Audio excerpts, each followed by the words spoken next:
नमस्कार, मैं हूं संदीप चौधरी। रात के 9 बजने को हैं। आप देख रहे हैं नेशनल न्यूज सेंटर और शुरुआत करते हैं काले धन के खिलाफ सरकार की दूसरी सर्जिकल स्ट्राइक की खबर से। मोदी सरकार ने ब्लैक मनी के बाद अब ब्लैक प्रॉपर्टी, बेनामी प्रॉपर्टी पर बड़ी चोट की है। सरकार ने आयकर विभाग को बेनामी प्रॉपर्टी की लिस्ट तैयार करने को कहा है। इसके लिए दिल्ली के वीवीआईपी इलाकों से लेकर देश भर के हाईवे किनारे की जमीनों के रिकॉर्ड खंगाले जा रहे हैं और सरकार के इस नए कदम से काले धन के कुबेरों में हड़कंप है।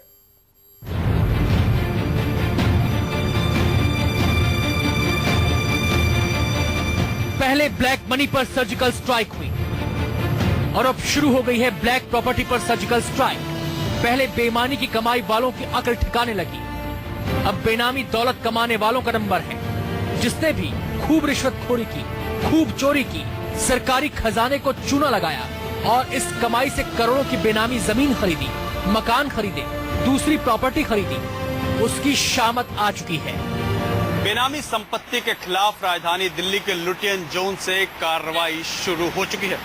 लुटियन जोन यानी कि राजधानी दिल्ली के राजनीतिक सत्ता और रसूख का सबसे बड़ा केंद्र। जानकारी के मुताबिक आयकर विभाग ने कुछ ऐसी प्रॉपर्टी पे छापेमारी की है जिसके बारे में इस तरह की जानकारी मिली है कि इसका असल मालिक कोई और है और उसने अपने आप को छुपा करके दूसरे के नाम से प्रॉपर्टी खरीद रखी है। और इस तरह की जानकारी मिलने के बाद इनकम टैक्स विभाग ने यहाँ पे कई प्रॉपर्टी पे सर्च की है।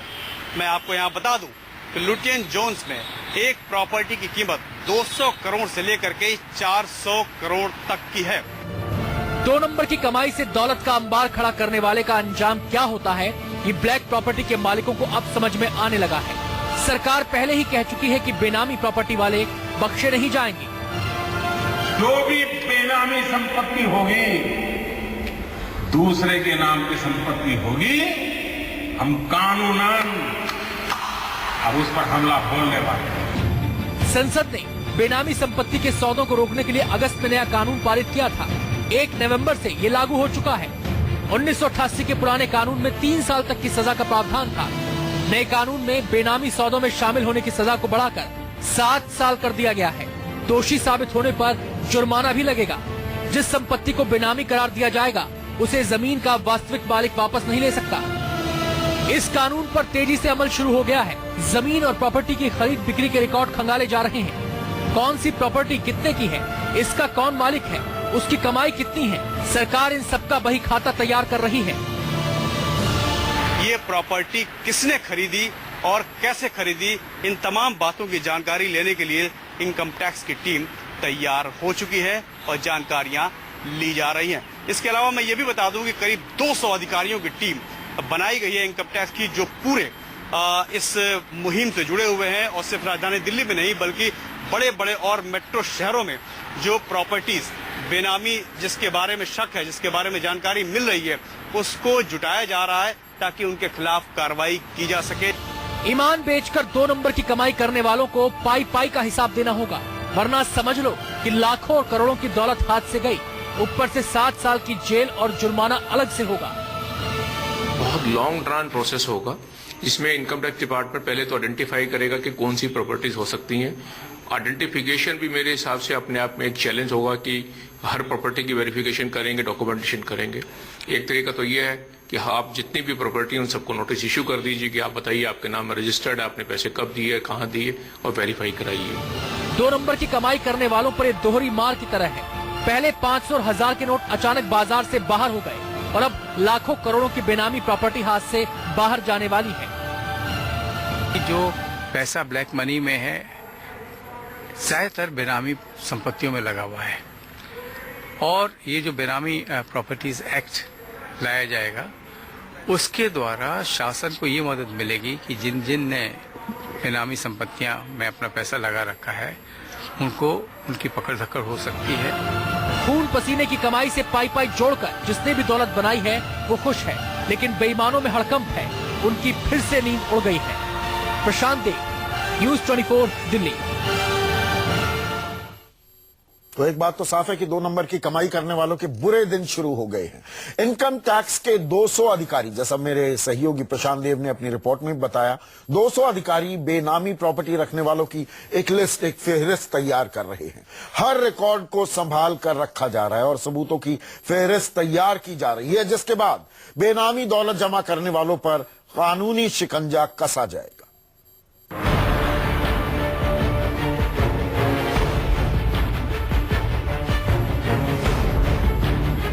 बेनामी प्रॉपर्टी पर करारी चोट से सबसे ज्यादा खलबली उन लोगों में है जो अपनी काली कमाई छिपाने के लिए किसी और के नाम पर संपत्ति खरीदते हैं। अब सरकार ने बेनामी प्रॉपर्टी के सबसे बड़े ठिकाने की जांच का आदेश दिया है। आयकर विभाग ने इसका पूरा ब्यौरा तलब किया है। इसके बाद बड़े शहरों में हाईवे के पास की जमीनों की जांच शुरू की गई। हाईवे के किनारे सबसे ज्यादा ब्लैक प्रॉपर्टी खरीदे जाने की आशंका है। नोटबंदी के बाद अब केंद्र सरकार स्टेट हाईवे के बगल की जमीनों की जांच शुरू करने की तैयारी में है, यानी कि अब सर्जिकल स्ट्राइक पार्ट 2 की पूरी तरह से तैयारी की जा रही है। मैं इस समय लखनऊ सुल्तानपुर हाईवे के पास खड़ा हूं और यहां पर भी जो जमीनें आप देख पा रहे हैं, ऐसा बताया जाता है कि उत्तर प्रदेश के तमाम सारे जो ब्यूरोक्रेट्स हैं, तमाम सारे जो नेता हैं, उन्होंने अपना धन हाईवे के आसपास की जमीनों में इन्वेस्ट किया है। ऐसा इनपुट सेंट्रल गवर्नमेंट को मिला हुआ है और उसी लिहाज से ये कदम उठाने की बात कही जा रही है। यही नहीं, वीवीआईपी इलाकों की जमीनें, कमर्शियल फ्लैट्स और दुकान जिनके मालिकाना हक का पता भी नहीं चल पाया है, उसकी भी जांच की बात की जाएगी, ऐसी बातें सामने आ रही हैं। बेनामी संपत्ति के खिलाफ कार्रवाई के तहत वीआईपी इलाकों की प्रॉपर्टी की जांच के भी आदेश दे दिए हैं। सरकार ने हर जायदाद की पड़ताल को कहा है। औद्योगिक प्लॉट और कमर्शियल फ्लैट के साथ ही दुकानों की जांच हो रही है। ये पता लगाया जा रहा है कि प्लॉट और दुकान किसके नाम हैं और इन पर किसका कब्जा है।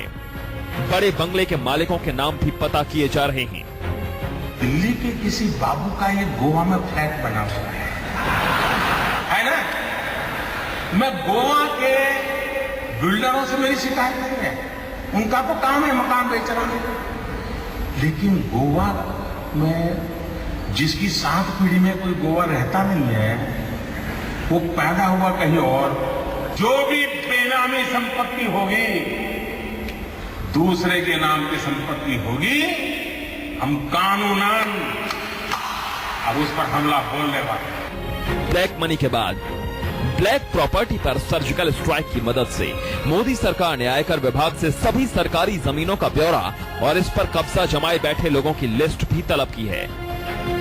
आयकर विभाग ने इसके लिए 200 से ज्यादा लोगों की टीम लगाई है। अलग अलग विभागों की मदद से लिस्ट तैयार की जा रही है।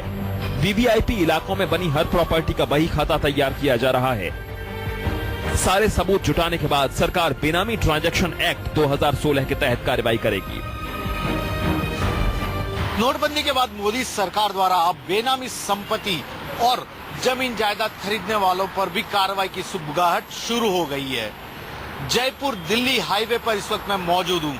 यहाँ पर हाईवे के दोनों तरफ ही लोगों ने काफी तादाद में जमीन खरीद रखी है, लेकिन ज्यादातर जमीन बेनामी है या कई लोगों के जरूरत से ज्यादा यहाँ पर फ्लैट खरीदे गए जिनका न तो किसी सरकारी दफ्तर में कोई प्रॉपर रिकॉर्ड है, न ही कागजात। ऐसे में अब आईटी विभाग इन सभी संपत्तियों की जांच में जुट गया है। बेनामी सौदे को लेकर नए कानून का एक बड़ा मकसद रियल एस्टेट सेक्टर में ब्लैक मनी के निवेश पर रोक लगाना है। रियल एस्टेट में ब्लैक मनी को ठिकाने लगाए जाने का सबसे बड़ा अड्डा माना जाता है। फिक्की के मुताबिक ब्लैक मनी का 30% हिस्सा रियल एस्टेट सेक्टर में निवेश किया गया है। 2006, 7 और 11, 12 में जब इस सेक्टर में बिजनेस उफान पर था, तब प्रॉपर्टी की कुल खरीद का 30% हिस्सा बेनामी होने की आशंका जाहिर की गई थी। कुछ प्रॉपर्टी ऐसी मिल जाए जिसे पता लगा कि नाम किसी का आ रहा है और उसके पास कोई सोर्स नहीं है। जो मेन चैलेंज सरकार को आ रहा है और जो इसमें वेरिफिकेशन की जो बात आएगी, वो सिर्फ ये आएगी कि सरकार को ये ढूंढना पड़ेगा कि उस प्रॉपर्टी कौन सी वो प्रॉपर्टी है जो बेनामी है, और उस बेनामी को साबित करने के लिए कि उसका जो सोर्स है वो कहां से आया है। सरकार चाहती है कि रियल एस्टेट सेक्टर से एक बार ब्लैक मनी की पूरी तरह से सफाई हो जाए, जिसके बाद यहाँ कारोबार संगठित हो जाए और 2 नंबर की कमाई करने वाले इसे काले धन को ठिकाना लगाने का अड्डा न मान बैठे। लखनऊ से अशोक तिवारी और जयपुर से केजे श्रीवत्सन के साथ प्रशांत देव, दिल्ली न्यूज 24।